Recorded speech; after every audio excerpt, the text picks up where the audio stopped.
Well, apparently it's recording. It just doesn't turn red to let me know it's recording. Anyways, let's go ahead and jump right into this game here. LabyRinth versus Soen taking place here on Twisted Meadows. LabyRinth spawning as the blue undead on the top left-hand side of the map. Meanwhile, Soen spawning on the bottom right as the yellow orc. Should be a great matchup here. Let's go ahead and get to that 2-minute mark.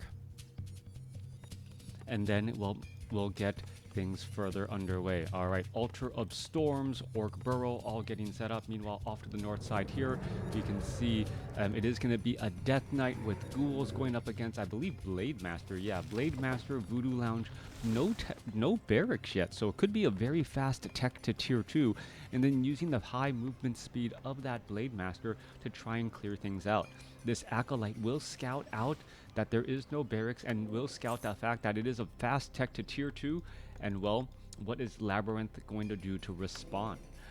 A fast tech to tier 2 means that your army generally is smaller early on, especially since you don't have a barracks. There are going to be plenty of orc burrows for that defense though, and we may be looking at dual bestiaries right out of the gate.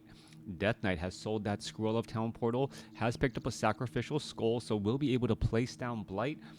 And now heading over here to the top right-hand side of the map to perhaps try and set up this expo. There's that Blight, little bit of better regeneration for all the units. There's an Acolyte even joining in on the fight. Skeletal minions taking a little bit of damage here. A little bit of bloodlust getting passed across multiple units as we see a Pure of Vitality now picked up. Peon going to be doing a little bit of scouting here. Is that Ogre Warrior going to get taken down? Yes, it does. And then now, while trying to finish off the remainder of these units as the trappers are trying to ensnare, and they do in fact ensnare this one Peon. It does get taken down, so a little bit of bonus experience there as the Death Knight is extremely close to level 2. This is going to be incredibly important if he gets to level 2 or not. Unholy Aura, we know how incredibly important it is to be able to get that faster movement speed, and he gets every bit of experience as the Blade Master now tries to get away. Hello, thank you for tuning in, however you may be watching, however you may be listening. Thank you for supporting the channel with your viewership. And if you guys haven't already done so, do that, like, subscribe, all of that jazz. It does, well, keep the channel relevant as the Blade Master going to be forced to win walk once again. All right, no dust of appearance no dust of appearance used by the Death Knight that time around. There is a Nerubian Tower getting upgraded. And once that Nerubian Tower is operational, well, the attack speed of the Blade Master is slowed significantly enough to stop, that cancellation. Now, back on the orc side of the map, we can see tech to tier 2 nearly done. I am expecting Bestiary or Spirit Lodge. Really more bestiary. Early Wind Riders can catch an undead player off guard.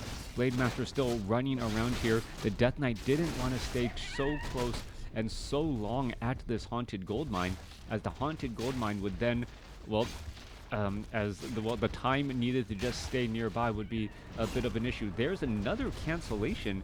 I'm not quite sure why he canceled so early. There was still plenty of time there, and a second Acolyte to join in on the battle.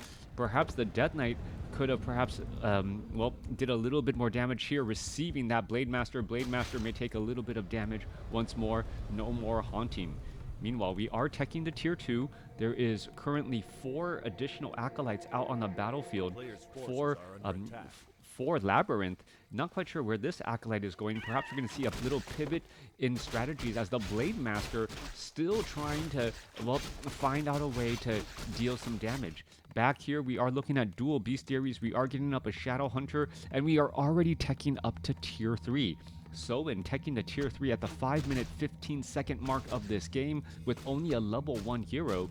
Meanwhile, LabyRinth is sitting at level 2 and, well, just now halfway to teching to tier 2 as well. So both sides in a little bit of a strange conundrum on what exactly to do. We could be going for quick Envenom Spears with Wind Riders.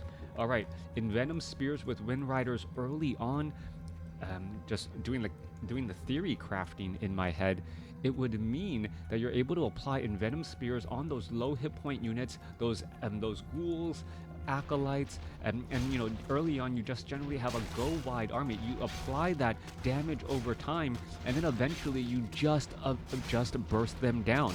that damage over time does rack up and stack extremely quickly. Blade Master still here attempting to take down this haunted gold mine.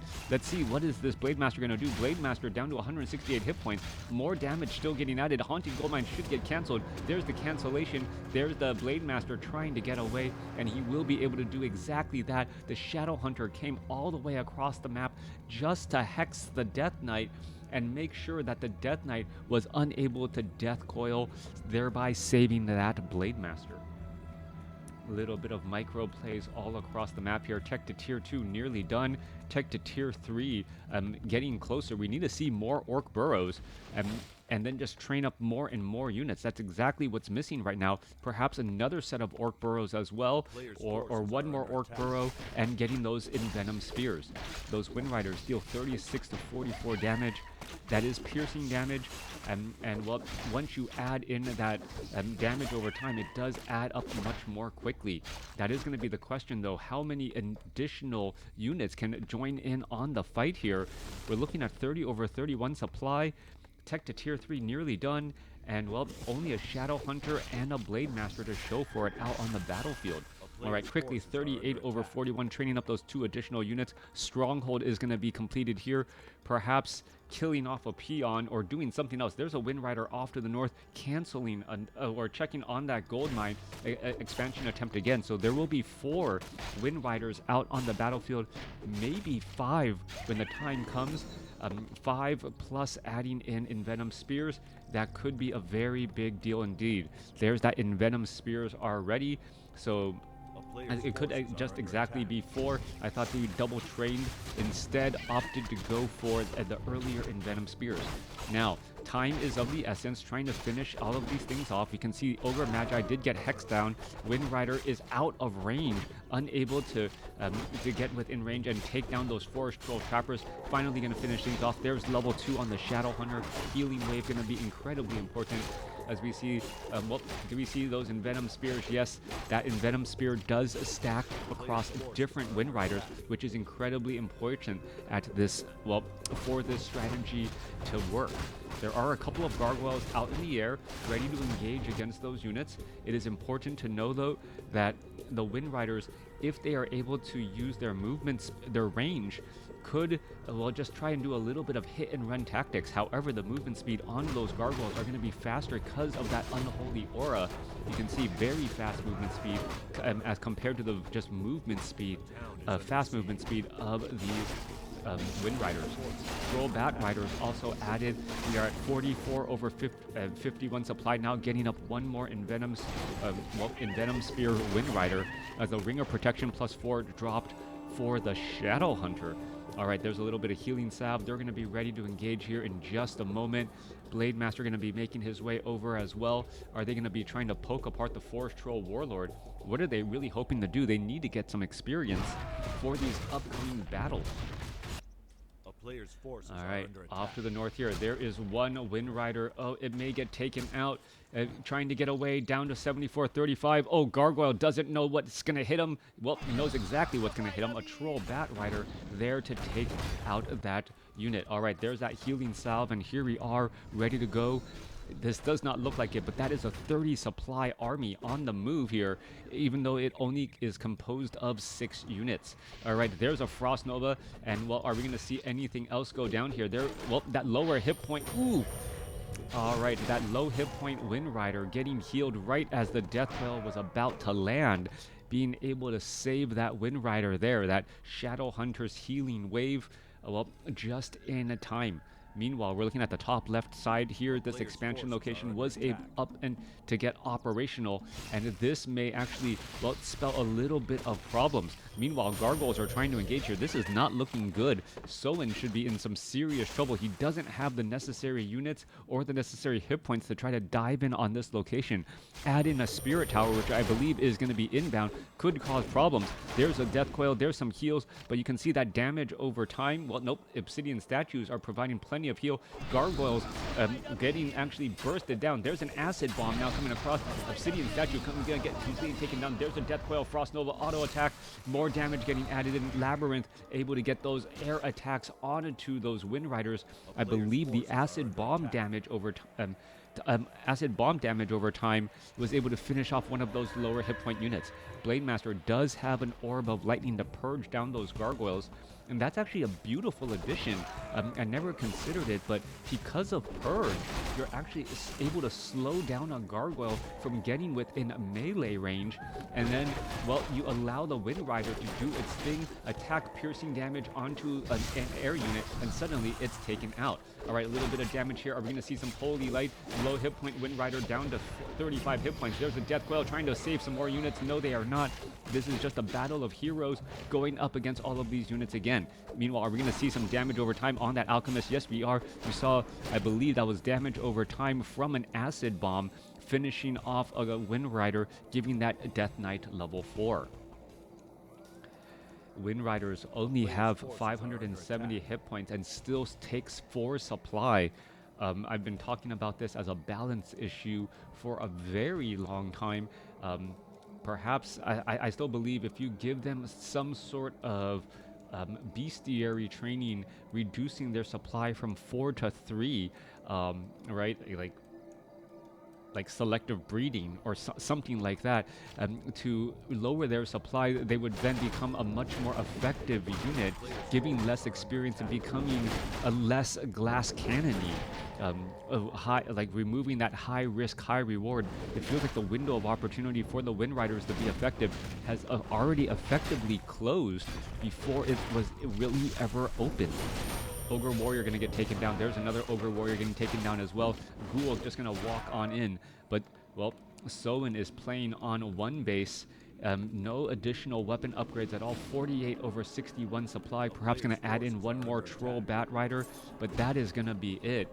Meanwhile, the hero levels are still, well, fairly even. But with 3 heroes out on the battlefield, Acid Bomb, Frost Nova, Death Coil all being able to attack the air, and the Alchemist being another anti-air hero, even though he's a strong, beefy melee hero, and it just well, creates some unique situations. All right, Ogre Magi going to get taken down. They're easily taken out there. Talisman of Evasion picked up by the Blademaster. Going to go after some more units again. We're going to see a Peon perhaps be able to set up an Orc Burrow and then start mining at this Great Hall. So economically speaking, we don't see Soen too far behind any longer once those Peons get to work. Now, Skeletal Minions doing a little bit of scouting here, going after that Forest Troll Warlord. You're going to see like how quickly those Envenom Spears and just Focus Fire are able to take down units. And now Ogre Warrior, last one, going to get cleaned up again. There's level 4 on the Shadow Hunter, and going to finish off that last Forest Troll Trapper as well. All right. Top right-hand side of the map, 59 supply, gargoyles, and other units. Blademaster may do a little bit of scouting. Troll Bat Riders are here. They want to burst it down. Are they going to get spotted? That is the question. And here we are. Here we go. There's the engagement. Going to go ahead and purge after the Hex. That's not exactly what you want to see. A little bit of a miscalculation there as the Lich able to Frost Nova and also auto attack that Troll Bat Rider before it dives onto those gargoyles. 50 supply compared to 72. Blademaster still able to attack up and get to those gargoyles. It really is going to come down to just strategies and tactics, and we don't see an Orc Burrow here. This could potentially be a problem. All these peons could easily get taken down. And we're going to see an engagement here. Both sides just trying to fight. Shadow Hunter using Wanda Mana Stealing to try and deny a little bit of mana, and here we are into that battle here. But the army, the Soen's army, unable to engage. So not being able to engage, that is a major setback. And now Soen will need to retrain up a fair amount. There's another Death Coil, Frost Nova, big round of healing as the reinforcements, however, are faster. There's the Scroll of Speed, going to go ahead and try and dive in on some of these units. And here we are. There goes some of those big attacks again. Troll Bat Riders finding the gargoyle, and we are still engaging once more. Blade Master could have a little bit of trouble. We're looking at some Devour Magic, 58 supply compared to 38. Soin absolutely taking a beating here, losing a whole bunch of units. Are we going to see a Destroyer get taken down? One Destroyer finally down here as we see Acid Bomb damage over time. Damage over time. Which one's losing more quickly? That is the question now. The Death Knight, as we remember, well, Unholy Aura able to move quickly across the map. Orb of Darkness on the Death Knight, also providing skeletal minions, as we are now looking at 26 supply, 22 compared to 47, and LabyRinth says, you know what, that's the end of this show. I've won that battle. Let's get out of here. 49 supply. All of these peons pretty much lost. More peons need to get trained. Meanwhile, this gold mine has plenty of mining left. LabyRinth sitting on 433. The Blade Master and the Shadow Hunter, if they can both get to level 5, have a small window of opportunity to try and make a play. It is going to be an extremely small window of opportunity. Any units lost on the Orc side would then give or has a high chance of giving the Death Knight level 5, and then that advantage, that hero level advantage, well, pretty much becomes negated. The Death Knight going from a 200 to 300 death coil on the damage side, or 400 to 600 on the heal side. 37 supply compared to 58. Soin up against the corners. Is he going to be able to fight back here? No, he is not. It looks like ghouls are going to dive in onto the expo. Pretty much free and easy killings on these peons. He's not going to be able to build up a strong enough army, economy to really build up and supply that army. Meanwhile, the Death Knight is already at level 5. Lich is now at level 4. Alchemist is now at 3.7. And things are just looking to snowball for LabyRinth. That's what you're often trying to do in real-time strategy games. You're trying to get ahead and then using that advantage to get slightly ahead in some other way. All right, these ghouls will get taken down. This will give the Blade Master and Shadow Hunter a little bit of experience, and one peon was able to hide inside there. So we are going to be able to get some more peons perhaps going. The expo on the top right-hand side of the map now finally fully operational. We saw that get scouted out earlier.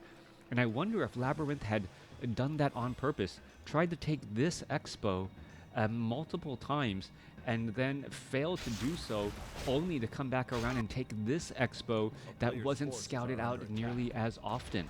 Right? Once you've cleared out a creep camp, your mind naturally thinks, you know what, I'm going to try and I need to scout out that location to make sure that there is no expo, not realizing that, well, expos could be established anywhere. One peon asking for room in the Orc burrow, no room in the burrow for you, as the Death Knight now looking to clear up this, well, location now. Acolytes wandering around here. We're looking at 5 over, well, near the saturation there, 2.5 minutes left of mining. It's going to be 1 base to 0 base here in just a moment with a supply lead for LabyRinth. This is, LabyRinth could just be kind of toying with Soin right now, knowing that he doesn't need to try and press too hard and make a mistake. A little bit of a different game than yesterday's cast. Sonic only knowing how to put pedal to the metal, constantly putting pressure, and eventually going into a little bit of a meat grinder here, as we see a scroll of or staff of teleportation outbound for that. Ooh. Oh, this could be bad news. Are the Troll Bat Riders? Lich is going to be able to auto attack. There was a quick web, and well, that guy ends up getting caught. Blade Master, we're going to see some Wind Riders perhaps try to dive in on the situation. Blade Master only sitting at 5.25, doesn't have that big of damage. We're going to see a Troll Bat Rider dive in, and whoa, little bit of separation there, trading 1 for 1. Not exactly the trade that Soin is looking for. 50 supply compared to 69. Gold mines are nearly mined out. You can see LabyRinth taking a play out of Moon's playbook, just constantly trying to expand everywhere, making it difficult. Shadow Hunter could be in trouble here. Does get a healing wave off, trying to burst down some units. There's some burrowing on those Crypt Fiends, and the Crypt Fiends say, I'll take a little bit of damage and then just hide myself, stick my head in the sand, and stay alive. LabyRinth should be able to easily win this battle here. CrotaGaming comes out and says, I want to dine on you, trying to get it. There's a quick death coil onto the CrotaGaming. CrotaGaming trying to stay alive, but it's not going to be able to stay alive because of that, well, piercing damage from those Crypt Fiends. And LabyRinth with an easy win over Sowin. Although the scores were relatively close, it just felt like a matter of time before LabyRinth was going to close out that door and win the game. Let me know what you guys thought about this game in the comments below. Was I accurate? Was I inaccurate? Was I babbling too much? You guys like to leave comments. All right.